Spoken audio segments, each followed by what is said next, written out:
Bonjour, je m'appelle Christine Quédaon, je suis retraitée de l'Éducation nationale et je vais vous parler du Grand Maune. Alors, pas trop vous parler du livre d'ailleurs, mais plutôt de ce que ça a déclenché en moi, car il a dirigé les lectures de ma vie d'adulte.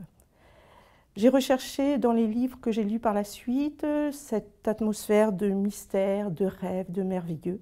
Et c'est pour ça que je me suis plutôt penchée sur la littérature fantastique de la fin du 19e, début du 20e et l'heroic fantasy. Je n'aurais pas pu raconter l'histoire du Grand Maune pendant toutes ces années, parce qu'en fait, le souvenir que j'en ai eu, c'était plus le souvenir de ce qu'il avait créé en moi, de cette quête en pleine campagne et de l'étrangeté des personnages. Je l'ai relu quand mes enfants ont été en âge de le lire, dans la quarantaine, et ils ont été très déçus du livre, ne l'ont même pas fini. Je l'ai donc relu, et là, ça a été pour moi aussi une déception, un sentiment de perte terrible. Il n'y avait plus de magie, je me suis demandé si c'était ça vieillir, ne plus avoir de déclic. Et cette manifestation m'a fait reprendre le livre, en essayant de ne pas me rappeler ce que j'avais lu, en le découvrant comme un nouveau livre, un livre neuf. Et je me suis réconciliée avec lui.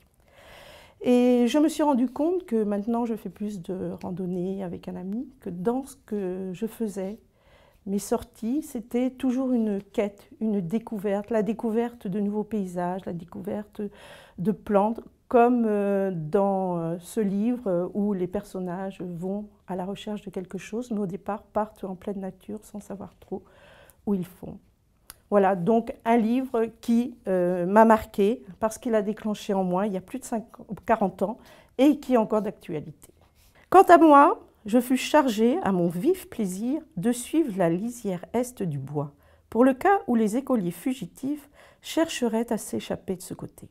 Or, dans le plan rectifié par le bohémien, et que nous avions maintes fois étudié avec Maune, il semblait qu'un chemin à un trait, un chemin de terre, partit de cette limite du bois pour aller dans la direction du domaine.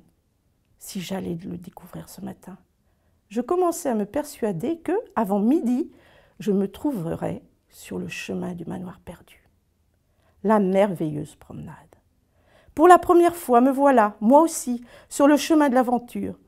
Ce ne sont plus des coquilles abandonnées par les eaux que je cherche, sous la direction de M. Sorel, ni des orchis que le maître d'école ne connaisse pas, ni même, comme cela nous arrivait souvent dans le champ du père Martin, cette fontaine profonde et tarie, couverte d'un grillage, enfouie sous tant d'herbes folles qu'il fallait chaque fois plus de temps pour la retrouver.